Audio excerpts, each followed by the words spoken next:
Time is 6:44. The National Women's Law Center says the percentage of women participating in the labor force is at its lowest since 1988. The pandemic has hit women hard. Today we look at how it's impacting Nebraska. Buenos dias, ¿cómo estás? Heidi Berry teaches Spanish to preschoolers at the Wonder Nook, one of a few gigs she's taken on. To not do that would be devastating to me, to not teach, you know? It's what I was meant to do. With her youngest approaching kindergarten, last year Berry took on a long-term sub job. She was almost ready to get back into the classroom full-time after years of part-time work. March 2020, everything changed.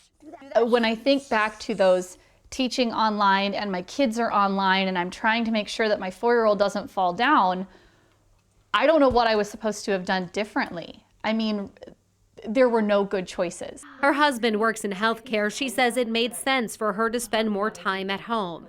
Dr. Kelsey Medeiros is an assistant professor of management at UNO. She says many women are choosing to stay home with their kids, but others have lost work involuntarily. Women are holding jobs in the industries that are primarily impacted.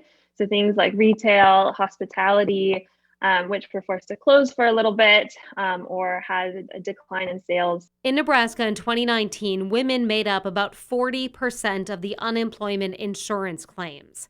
In 2020, a shift. Women accounting for more than 50%, men at 41%, and 8% unknown or unprovided.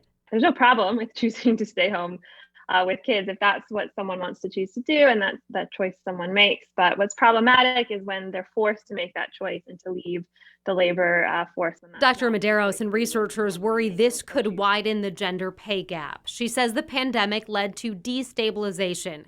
She hopes as organizations regroup, they find ways to reach women and the unique needs of working moms. I do worry that if we don't take action now, if we kind of let it go, that we will see a reversal of all the progress that we've been making for the last few years. It's a girl. Oh, it's a girl. What's her name? Amiga?